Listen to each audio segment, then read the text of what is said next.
आज आपसे लोग कहेंगे कि जो मुसलमानों से नफरत करते हैं कि मुसलमान जिम्मेदार है पार्टीशन का, मुसलमान जिम्मेदार है पार्टीशन का, तो मैं आपसे यह अर्ज करना चाहूंगा कि भारत के विभाजन का मुसलमान जिम्मेदार नहीं है।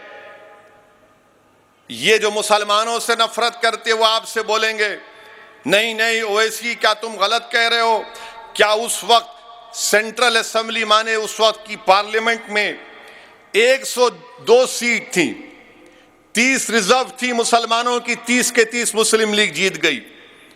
तो बोलेंगे ओवैसी झूठ बोल रहा, मगर आपको ये हरगिज नहीं बोलेंगे कि 1945 और 46 में जो इलेक्शन हुआ था उसमें वोट डालने का हक सबको नहीं था। जैसा आज जो 18 साल का जाके वोट डाल सकता है, उस जमाने में वोट डालने का इख्तियार सिर्फ उन्हीं को था जो इनकम टैक्स देते, जो नवाब थे, जो जमींदार थे, जो पढ़े लिखे थे, उन्हीं को वोट डालने का इख्तियार था। बाकी आम मुसलमान को वोट डालने का इख्तियार नहीं था। तो ये मुसलमानों से नफरत करने वाले आधी सच्चाई को बयान करते, आधी सच्चाई को बयान करते।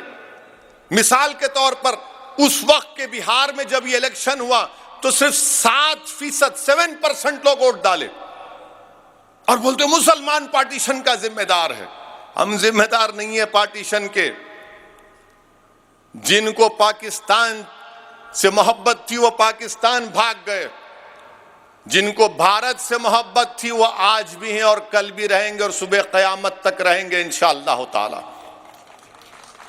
मगर पार्टीशन का जिम्मेदार, और अगर कोई ज्यादा इल्म चाहता है तो मैं कहूंगा कि ग्रैनविल, ऑस्टिन ग्रैनविल एक बहुत बड़ा कॉन्स्टिट्यूशन का एक्सपर्ट है, उसकी किताब है Indian constitution, Oxford university press में छपी गई, सफ़े नंबर 12 और 13 पढ़ लो। जो मैं कह रहा हूं सच है या झूठ मालूम हो जाएगा।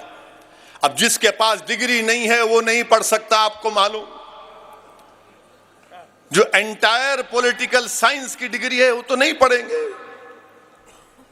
तो ग्रैनविल ऑस्टिन की किताब है, आप पढ़ लीजिए। और 1935 का कानून है, 6 शेड्यूल, पार्टीशन का जिम्मेदार मुसलमान है। आप देखो 15 अगस्त 7 ही शुरू हुआ था, टीवी पर कोई बोलता अरे भारत का विभाजन हुआ, भारत का विभाजन जिम्मेदार मुसलमान नहीं है। अच्छा, दूसरी तारीख आपके सामने बयान कर रहा हूं